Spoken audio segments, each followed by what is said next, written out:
Hi guys! Magpi-feeling vlogger muna tayo for today's video. Ay, ayun nga, naglalaro na naman ng ganda-gandahan ang auntie mo. Magpa-makeup para sa secret.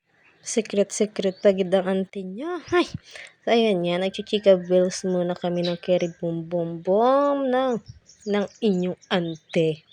More chika yan. Diba? Kita mo naman sa aking baba. Daldalira. Maya yan, gandang-ganda na naman sa akin ang aking jusawa. Baka madagdagan na naman si Amara. Ay! Dagdagan si Amara. Daldalira ang ante nyo no, oh. Baba niya no, kaparataka lang. So, ayan na nga. Ang ganda niya mag-makeup. Promise.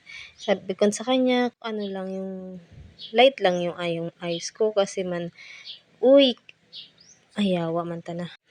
Nagapangati man nga ni ang mukha ko sa makeup. Bakit man ganun? Uy, kaarte-arte man ang mukha ko ba? Kala mo ba ikaganda-ganda man? Pag nag-blush on ba? Nagapangati man yan. Lalo na ang aking ano tawag dyan? Yung sa may mata-mata-mata na yan. Pangati yan.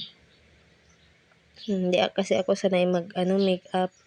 Ako lang yata ay babae lang na hindi marunong mag-makeup. Basta plakado lang yung lipstick ko. Yung lipstick ba na 1 kilo? Ayos na ako doon. Diba? Ayan na. Okay, ay, ang ganda niya mag-makeup talaga, promise. Baka sa may mga gusto magpa-makeup dyan. At saka ano lang. At saka ang kanyang ano ay pang budget friendly lang talaga din. Uy. Pero sulit naman ang kanyang ayos. Nagustuhan ko talaga yung ayos niya. Diba? Kanina haggard yung mukha ng auntie mo. Ngayon, o mukha ng tao. Uli.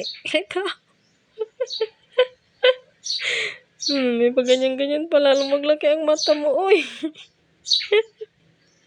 Nabuang ako. Diba?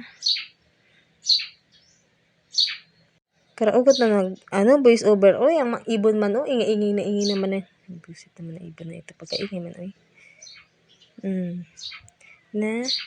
That's all. Thank you. Bye. Love you. Mwah.